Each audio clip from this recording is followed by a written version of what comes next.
Welcome to Hump Day Hangouts. This is episode number 568. Today is the 15th of October, 2025. We are going to jump into answering your local SEO questions after we take care of a couple of announcements, say hello to everybody, and then get into it. Whether you're joining us live or if you've asked your questions ahead of time, we will get to them. And just in case you are new to Semantic Mastery, if you're new to Hump Day Hangouts, what you can always do is go to semanticmastery.com/HDHO for Hump Day Hangout. And if it is not between 4 and 5 p.m. Eastern on Wednesdays, you'll get a page where you can ask your question ahead of time, watch previous episodes, whatever it is you need.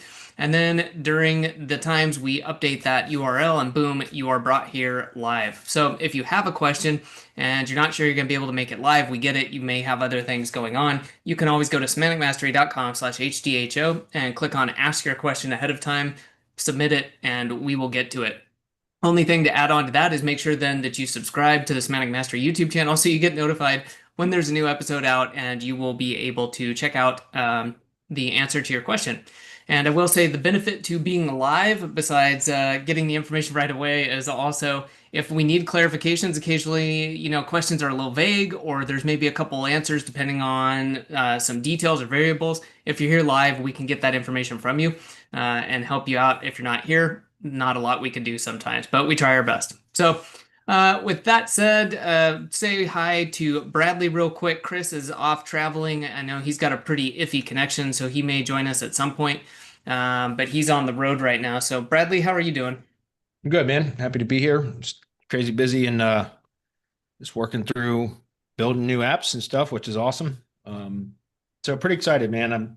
It's been last month has been a lot of like new just learning and stuff. And it's been really exciting, almost kind of like felt like when I was first got involved in SEO, it's like I'm a sponge right now, you know.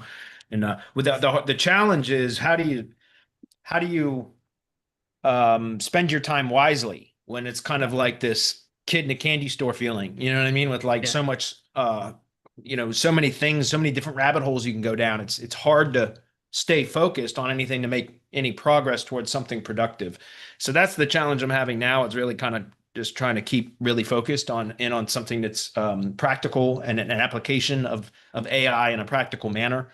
Not anything. I'm trying to avoid testing too many different apps, although it's kind of hard not to because they're rolling out as quick, so quickly. And it's interesting because I had a conversation with I did a podcast interview with a guy a couple of weeks ago, and we just had a second call follow up, just kind of just talk shop and stuff. And he was saying that, like he was saying, how do you find how do you determine when it's appropriate to kind of start building an AI agent or workflow to automate something in your business? And he goes, aren't you worried about, the fact that what is right now the best option in 2 weeks could be outdated or obsolete or have a way better option available? And Yeah. I was like, well, the thing that I think about is that you're either going to start now on just building things, and yes, things are evolving quickly so that you'll be able to adapt to the changes, or you wait, sit on your hands and wait until you think the timing is right, which it's never going to be right, by the way.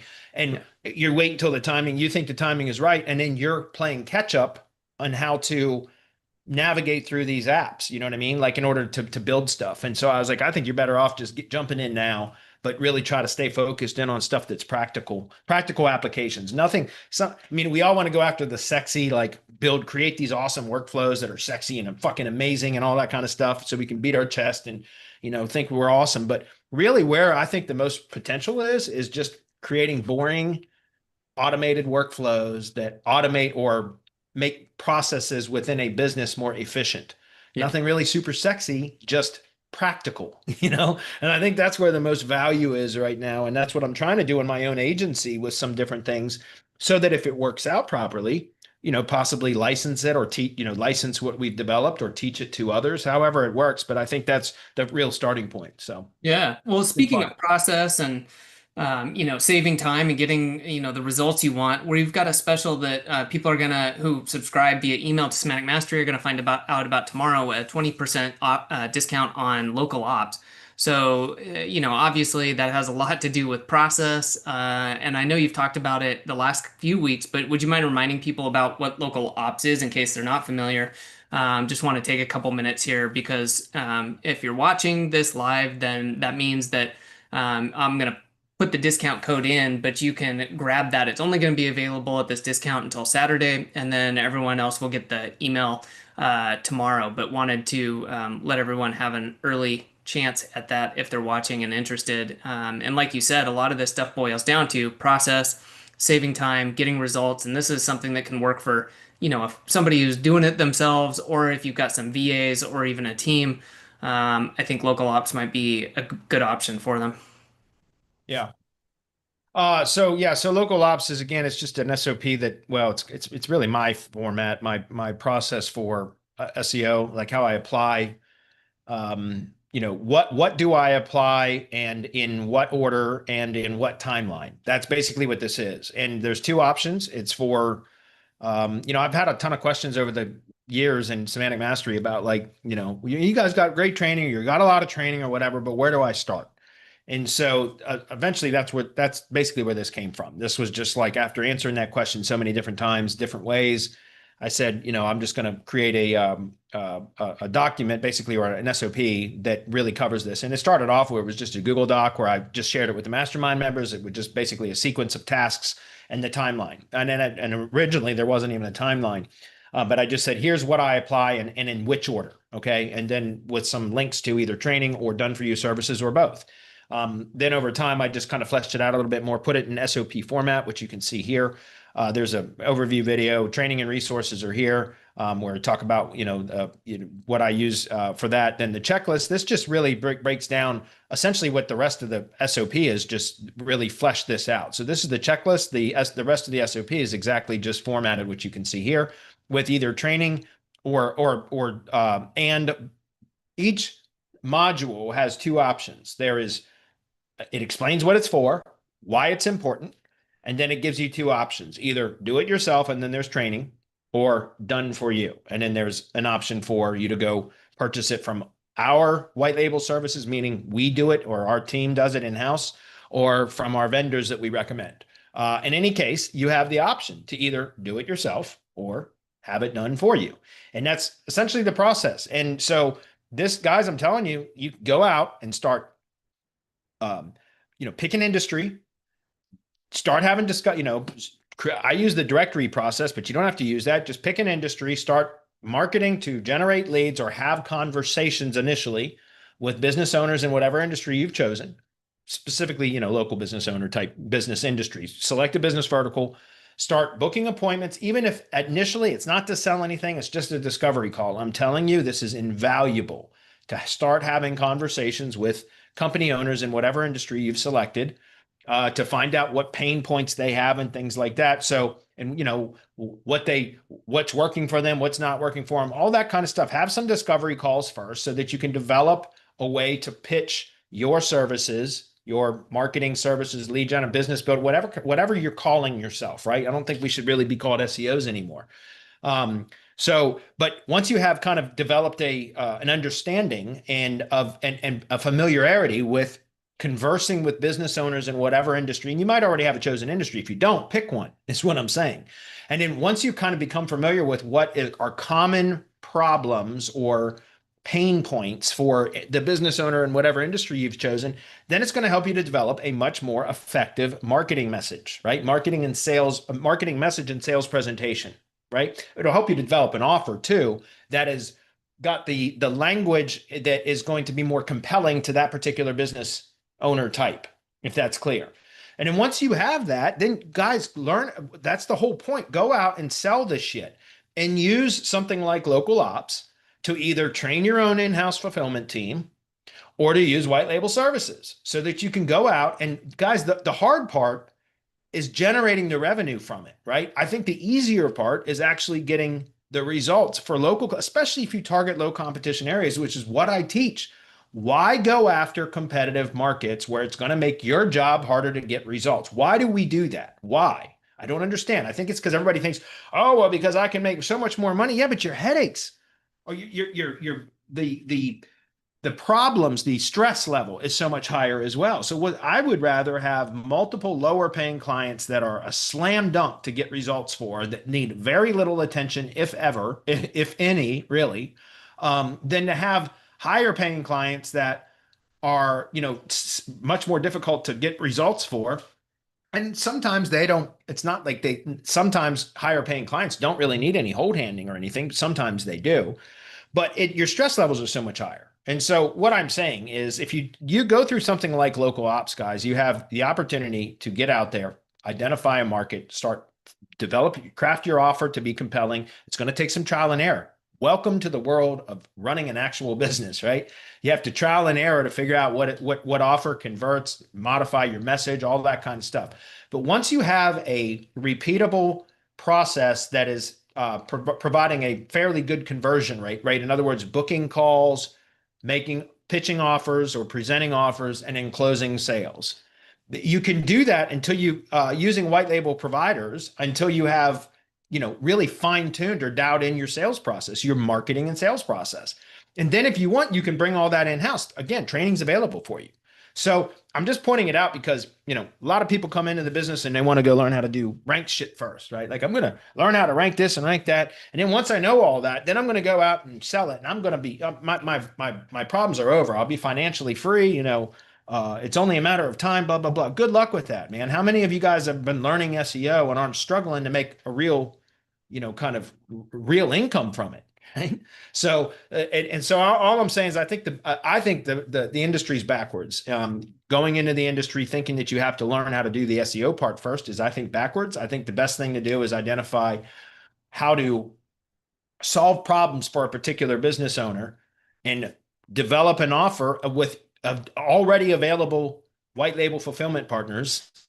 You develop an offer, package it up in a way that is attractive to that particular business owner, and then learn how to sell it. Learn how to generate leads for your own business, and then learn how to sell whatever your offer is. And then once you do that, then you start to generate positive cash flow. Get your cash flow needs met first, right? Cover your overhead, any business expenses, any virtual assistants, tools, all that. That's all kind of wrapped up underneath overhead, right? Plus whatever your own personal income goals are. Right? Don't forget about that. That's really important. Your own personal income. How much income do you want to extract as, personal income out of your business? In my business, I pull about 20%, right? The rest of it goes back in. Any additional margin goes back into the business for expansion, development, adding employees, whatever. You understand? So I pull about 20% of my gross revenues as personal income. And so get all that met first. And then if you want to build complexity in your business, which can improve profitability, sure, but also increase stress levels, then you can learn all the SEO that you want. I'm just saying, guys, I think the better strategy is to learn how to generate revenue in whatever industry you've chosen to enter into first, before you try to learn the technical side of things. Because if you can't sell it, what difference does it make whether you know how to rank shit in that industry or not? You see what I'm saying? So I'm just pointing that out, guys, because again, we got, this, it's a repeatable process. The levels of which you have to apply these things is going to change depending on competition levels, right? Depending on the competition, but it's pretty much the same thing every time, right? Just some more competitive areas or campaigns are going to require higher volume of the same thing, right? So I'm just pointing it out because, like I said, I think it's a great process. It's very inexpensive. It's a repeatable plan that gives you options to do it yourself or have somebody else do it for you. I encourage people to go out. And by the way, that's why I have right here as a bonus where I basically talk about that, like why it's so important to learn how to market and sell first. If you do that first, guys, I'm telling you, you won't have any trouble generating good revenue from your agency. It's the ones that, and I know it because we've been coaching people for 10 freaking years, guys. Okay. For over 10 years now, we've been coaching other local SEO professionals that, and aspiring agency owners, et cetera. It's the ones that want to learn the SEO side of things first that typically struggle for a lot longer. The ones that learn the marketing and sales side of things typically are a lot more successful a lot sooner, just to be clear. Yeah. So anyway. Cool. Well, thanks, Bradley. And we can come around to those. There's one question, though, you might want to answer is to asking about the brand builder section, but then we can move over to the other ones. Yeah, let's go take a look at it. Does the brand builder section contain the SOP for finding and building branded assets, or is that only the brand expander course? Well, that's the brand expander course. Yeah, the brand builder section, it tells you exactly how to execute the brand builder service if you want, using the properties and profiles that we use when we build it. That's what that is. You understand? So basically, the brand builder is a proprietary service that I developed for my clients, and we provide that to you as either training or a done for you service. Brand expander is for, finding additional web 2 properties or social media profiles, any different types of sites where you can create a profile, optimize it, interlink it, to tie it back to the brand, all of that. That's what brand expander is for. Okay. See another one that says 321 digital. Hey guys, when will Local Fury open back up again? We will not be opening it again. We have shut that down as far as our engagement, because Google is becoming a hell of a lot better, guys, at determining what is validated traffic sources and what isn't. And I don't think it's really, it was too difficult. We were trying to maintain traffic that was considered validated Google user traffic. And that was part of the reason we ended up having to shut it down, because the costs involved in order to maintain those profiles to appear to be real, verified, about real Google users, was incredibly difficult and expensive.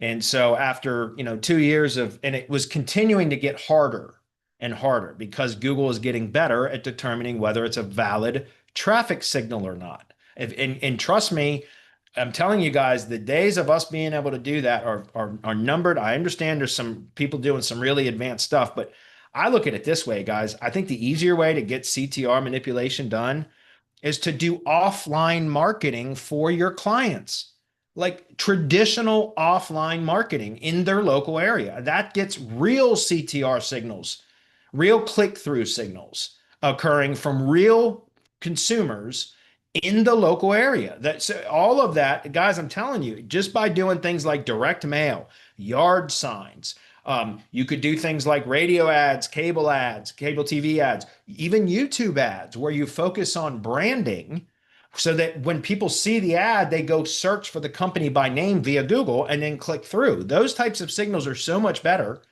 than CTR manipulation. And so after, again, months and months of us banging our head against the wall and throwing money at the problem, trying to get it to, trying to continue to keep the service to perform well, we said, this isn't worth it. We're going to be chasing this forever. So, and eventually it's going to stop working altogether or even become toxic or harmful. So I don't recommend it anymore, to be honest with you. I think it's dangerous to be continuing to do CTR manipulation unless it's done in the way that I just recommended, which is like a social engineering way to get local consumers to actually do a search and click signal, right? And that's what I recommend. So no Local Fury, just to be clear. Cool. All right, okay. Let's get into questions. Okay, sweet. There's not that many, but Huzzy's up first. He says, is Bright Local the only tool that you use to find competing pages? Or are there other tools that audit for competing or cannibalization pages? Well, no, I don't use Bright Local to find competing pages, but Bright Local often shows me competing pages. Do you understand? Bright Local is not a tool that I use for finding competing pages. What do I use to find competing pages? I crawl the site or look at the site map, right? So you can look at the site maps and you can then, but that's only going to give you the URLs. So I use Website Auditor. I'll just show you Website Auditor. I use the shit out of this tool. There was a lifetime deal on AppSumo for a Website Auditor license. I don't know. It's probably not still available. It's going to probably take a minute to load. But Website Auditor, let me just pull that up here and I'll show you. It's part of the link, whatever, these SEO Power Suite tools. So that's this here, right? So this is a Website Auditor, what we're looking at here. And I go crawl the site with this using Googlebot. Let me just demonstrate this very quickly. We'll use Semantic Mastery as an example. We got to redo this damn site, man. We really do. All right, new. I'm going to come in here. I paste this in and then I click next. And I always want to crawl the site as the Googlebot so that I can see it how Google sees it, right? And then I click finish and it's going to go out and crawl the site. And once it's done, I go to on page. I set some filters over here to get rid of some of the data that I don't care about. I leave it to H2 to H6 count, H1 heading, H1 count, title, and page. And that's it. And so it's basically 5 items, 5 columns in the spreadsheet. And then once it's done, then I export that, upload it, as a CSV file. And then that's where I open up the file. And that's where I can see by SEO title. Well, it's URL in the first column, SEO title in the next column, the number of H1s in the next column, the H1 heading, the text of the H1 heading text in the next column, and then the count of H2s to H6s. What I'm looking for in that data is I'm looking for over optimization, redundancy, duplication, which is the competing pages. And I'm also looking for points of technical technical SEO errors, which is also known as points of crawl resistance, right? That's what I'm looking for once I look at the pages file that comes from Website Auditor.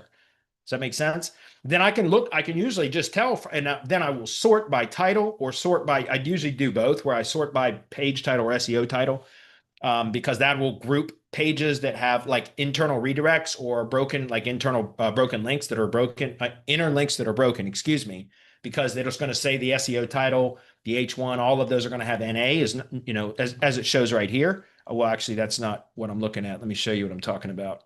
It's still crawling, so I've not done this before when it was still in the middle of crawling. So just give me 1 second.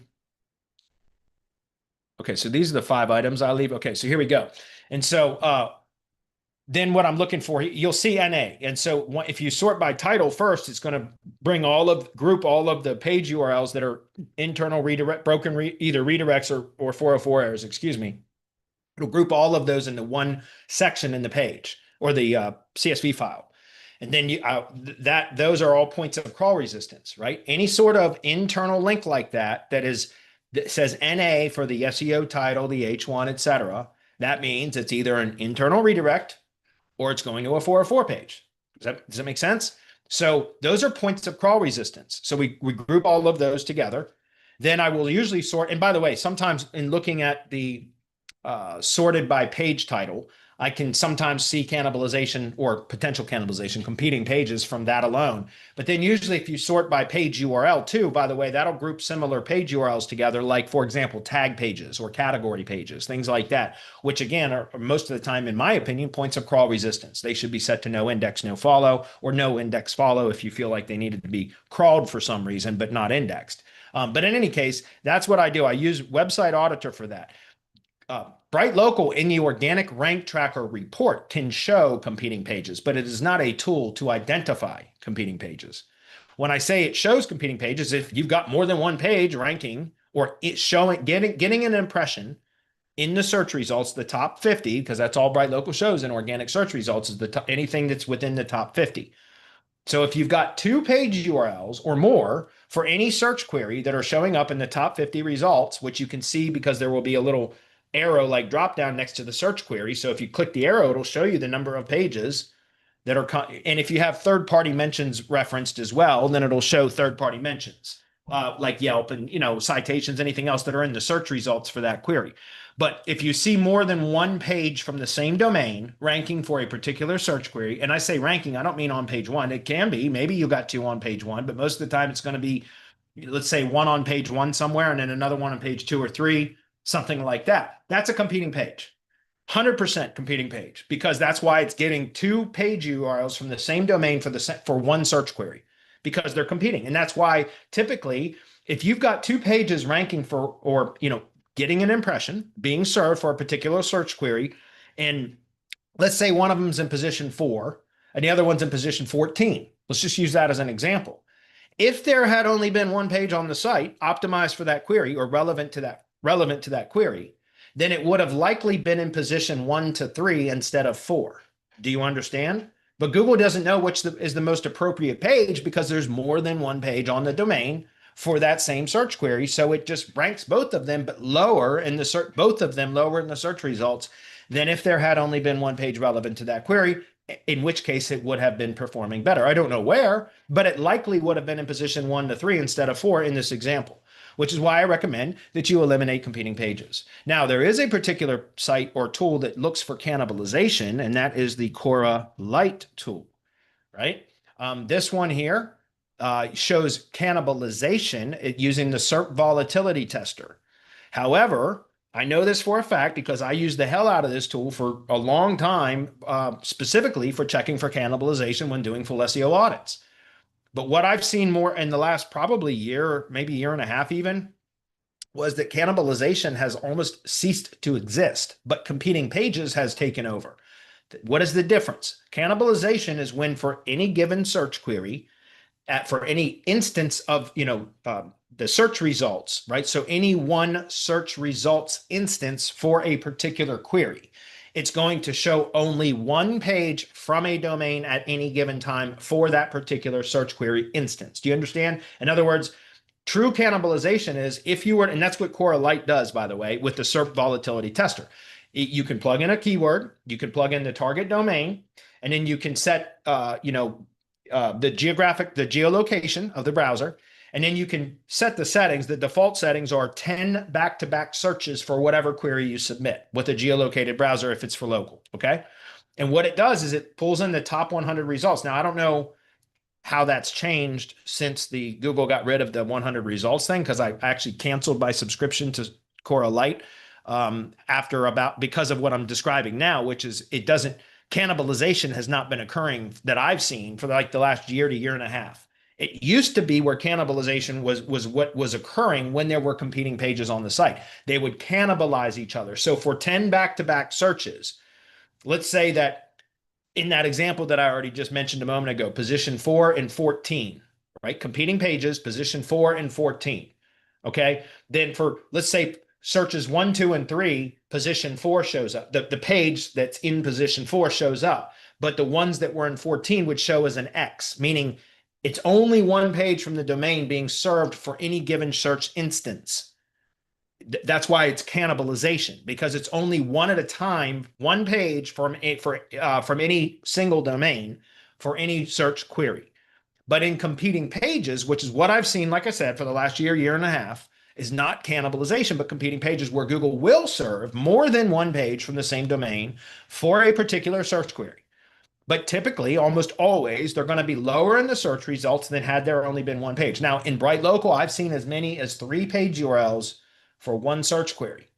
And it's used and it might be like position 7, 14, and 32 or something like that. And so again, if there's 3 pages, then that in the one page that's ranking in this example, number 7, if there had only been one page, that would have likely been in position 1 to 6. Do you get what I'm saying? So this tool will show cannibalization, but the reason I canceled it is because, and like I said, I don't know how, I'm sure Ted did something to resolve the issue with the 100 results problem that, Google took away from us.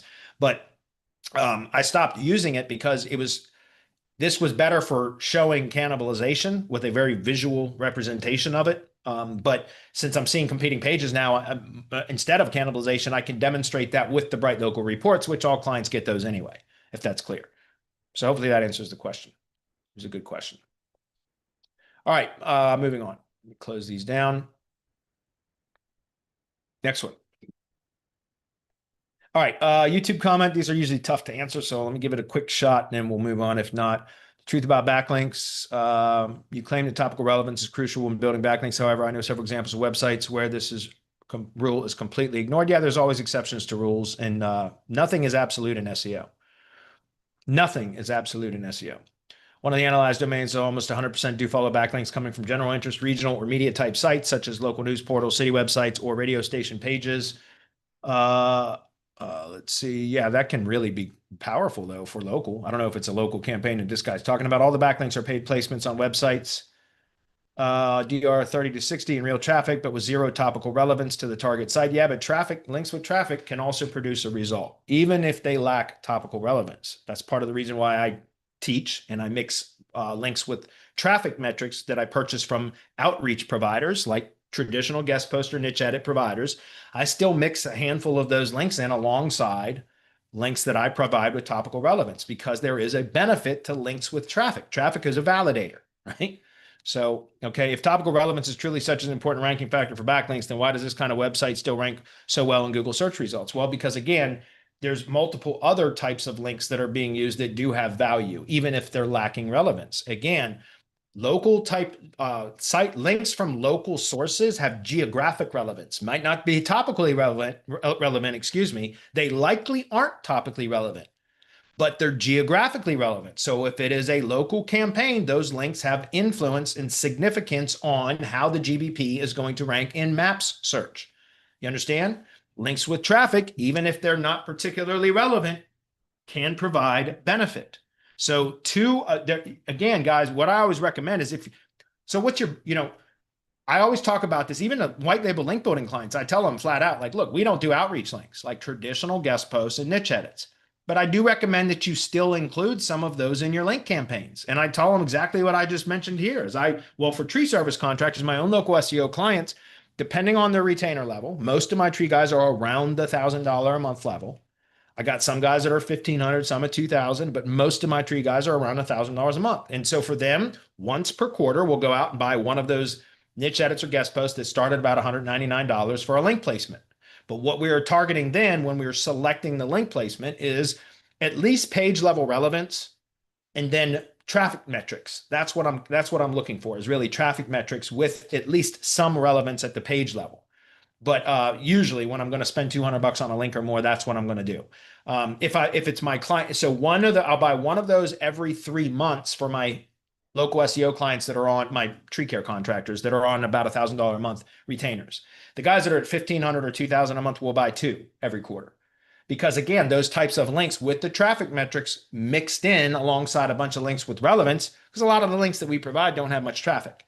They don't. I mean, some do, some don't. But what we're pushing is relevance. So guys, remember, you want a natural looking link profile, right? If you built links 100% that if all the links that you built to a campaign were 100% relevance matched, the way that we do it at Semantic Links is we try to achieve relevance matching at 3 levels. The referring page, meaning the content of the referring page that contains the link pointing to the target matches the topical categories of what it's linking to.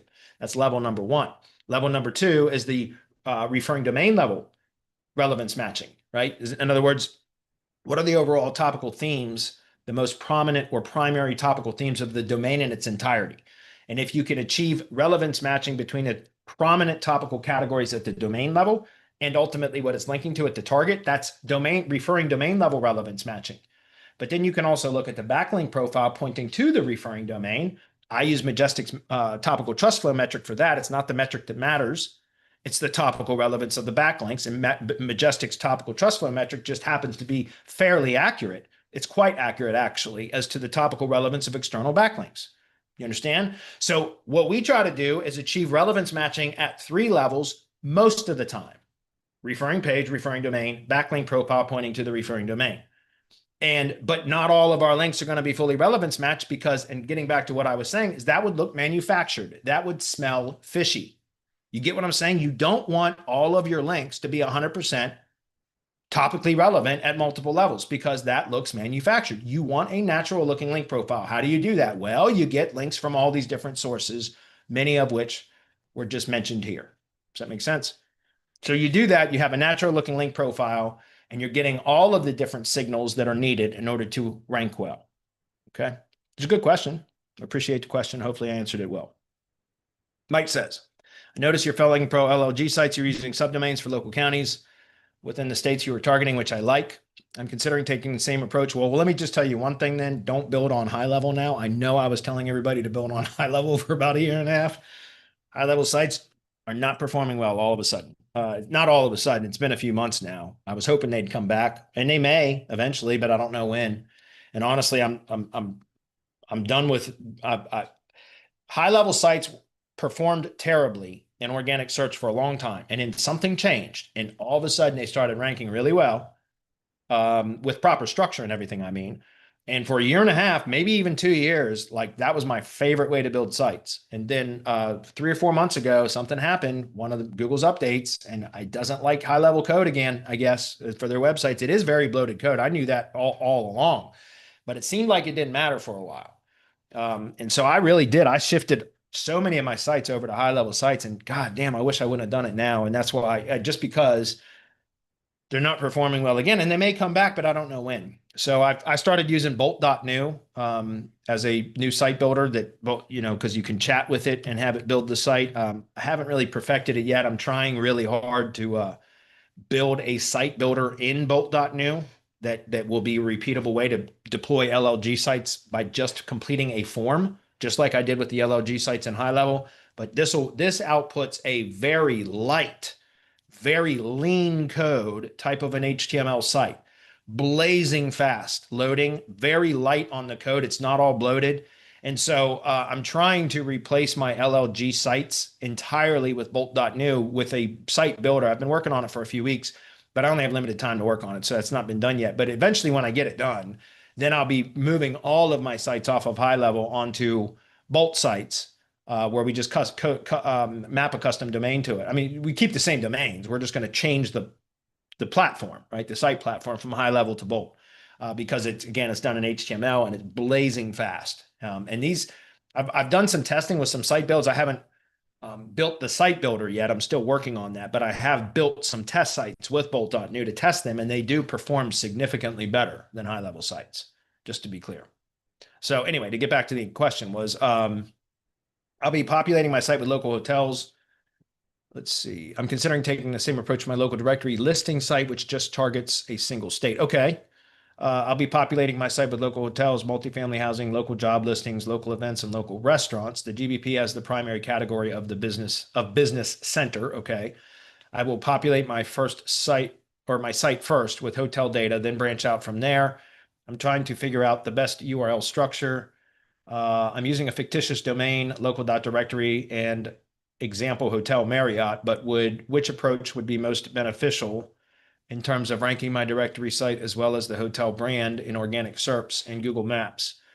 Okay, so out of these three examples that you proposed, what would be the most effective? Well, typically don't do this on a Hump Day Hangout, but we'll just do this briefly. Give me 1 second. That's more of a question that I would answer in a mastermind webinar, guys, because then we can spend lots of time on it and talk about different configurations and all that kind of stuff. But that's okay. We'll cover it right now briefly. All right. So, all right. There's 1, 2, 3. All right. You don't want to do the subdomain method unless. Yeah, no, I wouldn't do that. If you're targeting one state, and if it's all around, well, let me see, hotels, multifamily housing, local job listing. So it's basically like you're building like a local directory, but a statewide local directory where you're going to be targeting multiple areas within the state, right? I mean, I think that's what I'm understanding here. Let's see. I will populate my first site first with CLB. So I'm not sure whether you're asking your directory site or you're asking about LLG sites. That's the thing that's part of the reason why it's hard to do this. If Mike is here, I don't know if you are, Mike.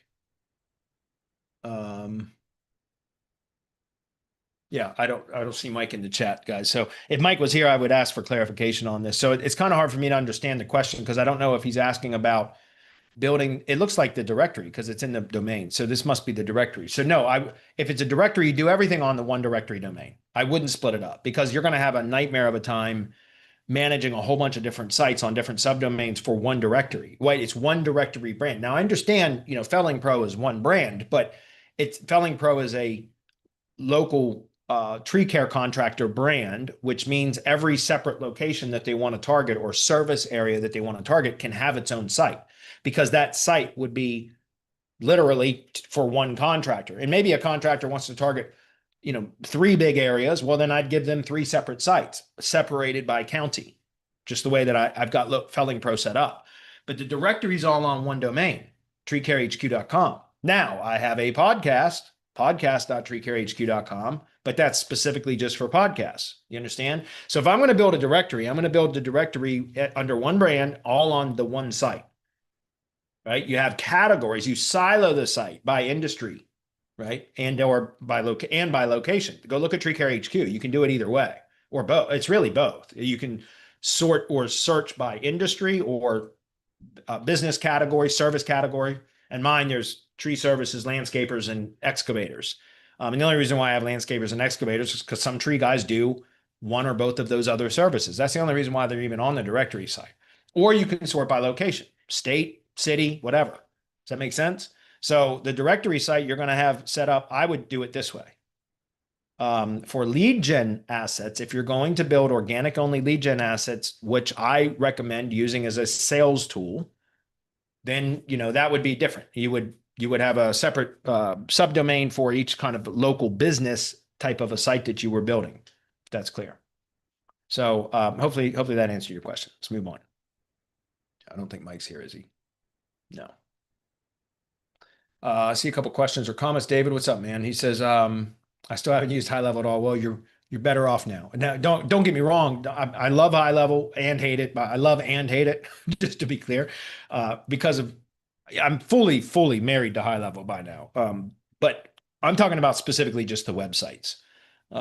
Yeah, you're better off not using the high level websites now. And I know I told everybody to use them for a year and a half, man. I was so excited that they were really performing well. And then until they weren't, and it's not the site.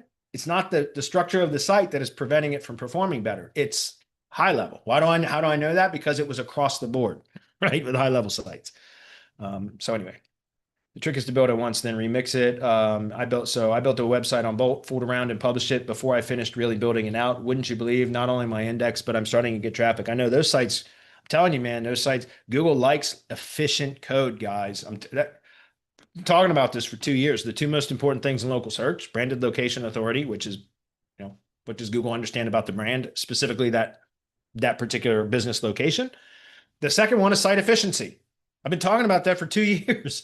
Site efficiency is the second most important thing. That is why you need to get rid of things like points of crawl resistance or technical SEO errors, redundancies, competing pages, all of those things that we've already talked about today, right? So if you can also improve the speed of the site through leaning the code out and making it much more load faster, all of that reduces crawl usage, crawl budget, right? Reduces Google's resource usage. Therefore, it will perform better. Again, thanks to the helpful content update.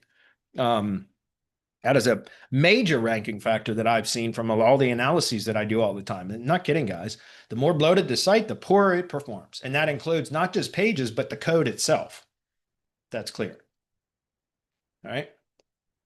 Oh, 321 digital is Mike. Okay, what's up, Mike? Did that make sense then about the directory sites, Mike? Keep everything on one domain. Does that make sense? You don't want to, you have a management nightmare if you try to split the directory site up into different sites based on categories or locations. That would be a nightmare. Do that for the lead gen sites so that you have a standalone asset to point to as a sales tool. You can monetize it if you want. The way that I monetize my lead gen sites, guys, that I use, the LLG sites, which I use as sales tools, is by pointing to them when I'm pitching my services to other contractors in that same area. That's the only reason I have them, because it makes it, even if I have other sites in other areas that I can point to, it shows them that I'm already getting results in their area.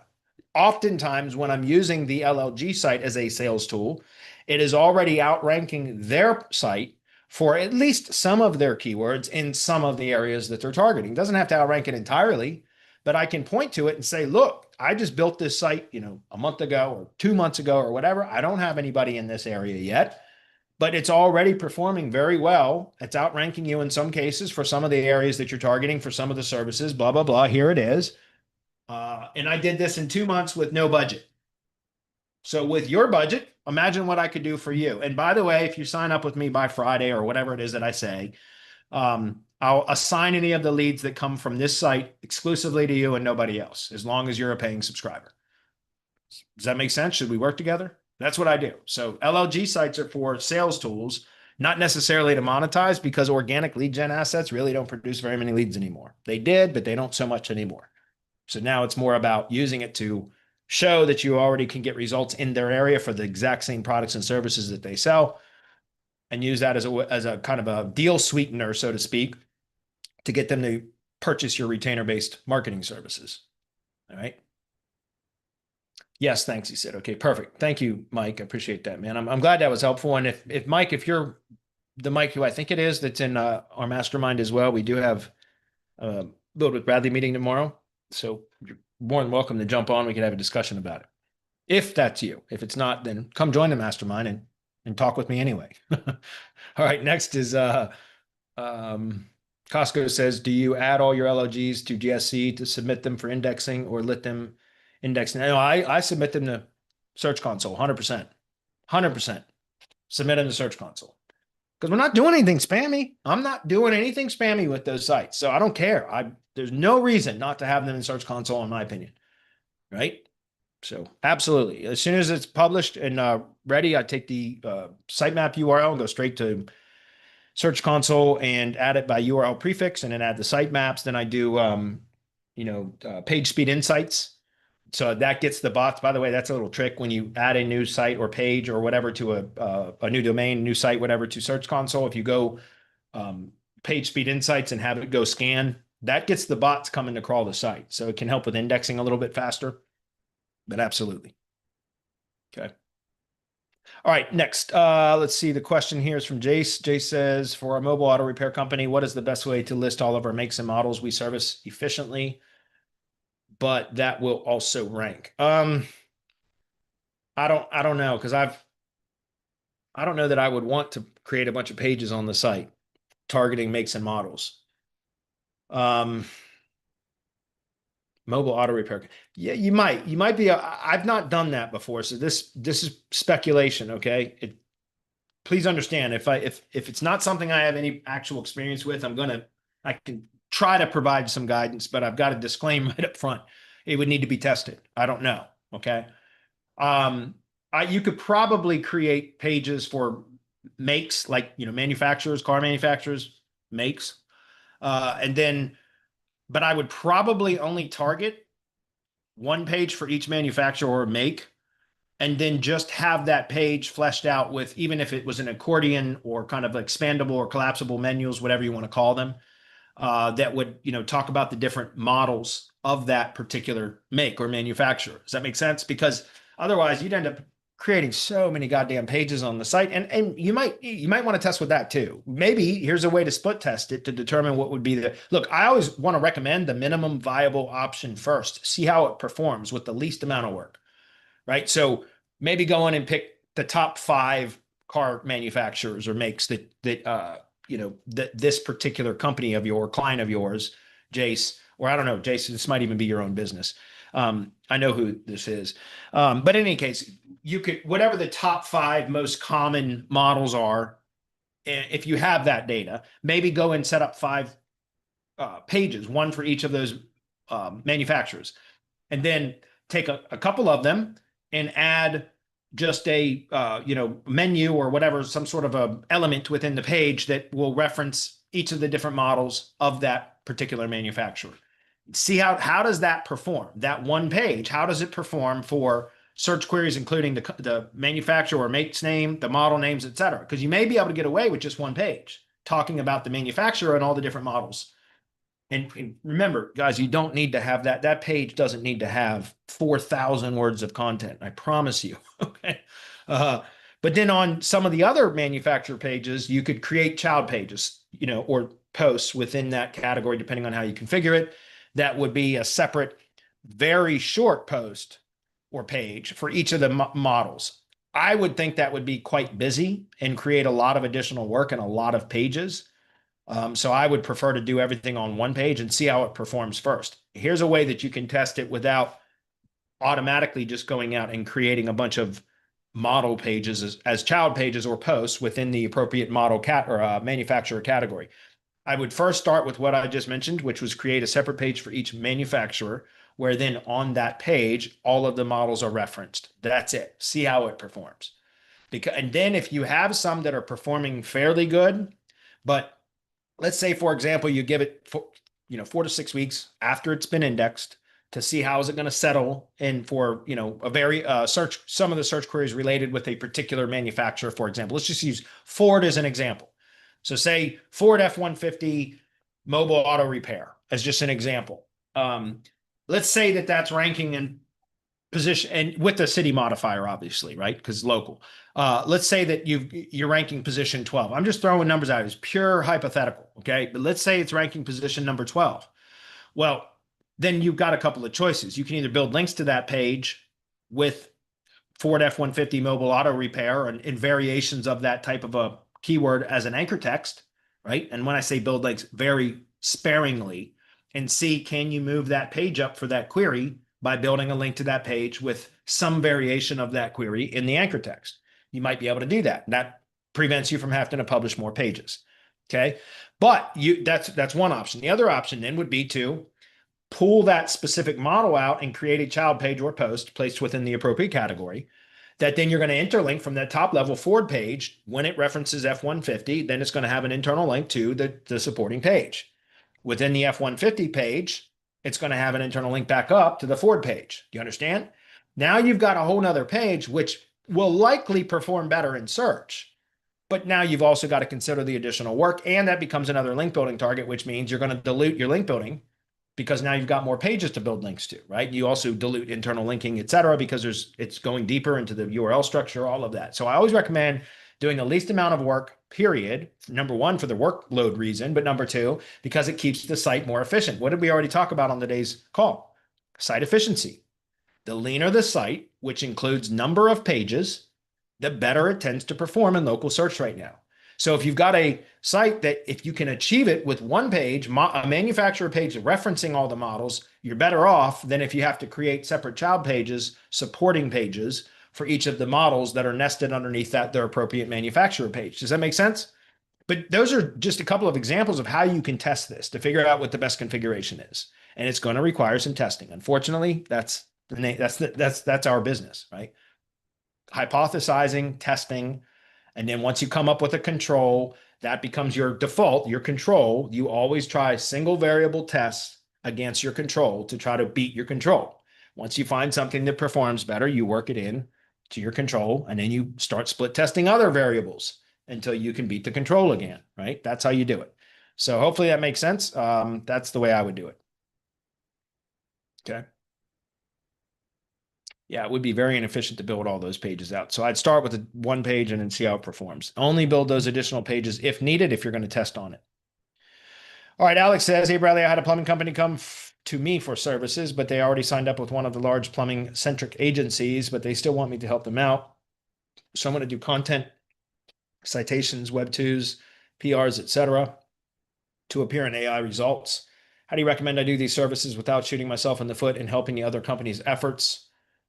And not being able to prove the results? I was thinking of creating a tracking number for the assets I build, but that will throw off the NAP information. No, it won't throw off the NAP information as long as the tracking number that you create for your specific marketing campaigns is also added to the GBP as an additional phone number. It won't display, but it will be on the back end where Google will know that that is not an NAP discrepancy. You understand? Remember, guys, if you go into the Google Business Profile, you go to the phone number section, there's the primary number, which is the display number, but you can add additional phone numbers. So if you have other phone numbers or you're creating a campaign-specific marketing phone number, then you just go into the GBP and add it there as an additional phone number. It's not going to display, but it doesn't matter. It's giving Google the data to say this is also another one of our numbers. Okay. What I would recommend is that you also build an ID page for them, because I almost guarantee you that the other SEO agency isn't doing that. And I would do most all of my link building and PR promotions and all of that stuff to the ID page, the Press Advantage organization page, any of the branded Web 2s that you're doing, like flesh out the G site. You know, Alex, you're in the mastermind, right? We do the content or the G sites for local SEO, which is basically where you use the Google site to mirror the main site structure. And then you could build links to that. So you could do that, right? Flesh out the G site, have it. There's the SOPs in the mastermind. You can do it via the SOP. Give it to one of your VAs, let them do it, right? And now you got a G site, ID page, Press Advantage organization page. Those are three primary assets right there that you can use to do all of your promotional, all of your stuff too, and see how it performs. Okay, that's what I would do. Nice, didn't know that. That's Alex. Okay, sweet. All right, one more, guys, and then we're done. Just on time today, too. Huzzy says, if a GBP is only trying to rank in Vancouver, would it make sense to make different location pages for all the neighborhoods and set the LLP to the neighborhood page that closest to the GBP physical address? Or should we use the homepage targeting all of Vancouver as the LLP and then just interlink to the neighborhood pages? You'd have to test with that. It's a sound hypothesis. You'd have to test with it. In my experience, I've done some similar testing. I found that you're better off linking not to a particular neighborhood page, but to a page optimized for the same city, right? The same city name. And even if you have supporting neighborhood pages or, supporting location pages underneath that city, then it's that those are, child pages of that city, so to speak, of that location, that city or town location page, whatever it is. So I usually would just link to the actual city page, because then again, it's providing agreement. If Huzzy doesn't know this because he's never ordered an audit from me, but if anybody that's ever ordered an audit from me knows that I talk about this, you want the GBP and the location landing page, well, and the website in general to provide agreement with each other. Right? The GBP and the website should agree with each other. I got that from Ted Kubitis. We were just looking at Cora Light a minute ago. That's where I got that phrase from, how they should provide agreement. That was from Ted Kubitis. It clicked with me. I was like, absolutely, it makes sense. It should provide agreement. So if the GBP has a city name, not a neighborhood name, listed as the physical location, right? Then you would link the GBP to the parent page, which is the city page that then has child pages for the neighborhoods.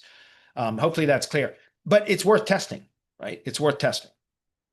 Try the neighborhood page where the physical location actually resides in, like where, if it's part of a specific neighborhood, try it. See, split test it. Like I just said, single variable testing. Have it the one way, get a benchmark, right? Which is like a baseline of how it is ranking but try not to do other things to it, right? Get a baseline of where it is, and then change the URL to a neighborhood page, and wait and see, give it a good 6 or 8 weeks after it's been indexed to see where it kind of fully settles in. I know that sucks when especially if you're doing in like a live production site. It's very difficult to wait those kind of times. That's why I always tell people, set up test sites, right? Pick one fucking industry and set up test sites so that you have, again, in the same industry every time, so that as you're doing these changes in these tests, these single variable tests, the industry, the keywords, everything is the same, right? So you're just changing variables in the one industry by location, positioning, things like that. So that's all I'm saying.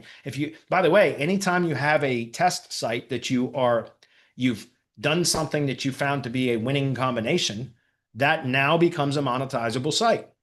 So it makes sense, in my opinion, to build a bunch of test sites so you can test different things. And when you have successes, you can monetize them. All right. All right. Comments, guys, and then we're going to wrap up. Let's see. David, I should share dynamic content strategies on Bolt. It's really crafty. Huh. Okay. I'm not even sure I know what you're talking about, David. Costco says, I got a site builder that spits out sites using pure HTML, CSS, and JavaScript. They perform well, especially with EMDs. That's awesome. Right now, by the way, EMDs is the fucking cheat code to local SEO. No question. And I don't know why, but I see it in the competitive analysis reports all the time. Exact match domains are crushing it in local SEO right now. I don't know how long that's going to last. I wouldn't build my business on that. I've been saying that for 10 years. I wouldn't build my business on EMDs, but right now they're crushing it. Okay, we're done. Thanks, everybody. Right on time. Look at that. That's rare. Well done. Thanks, guys. All right. Thanks.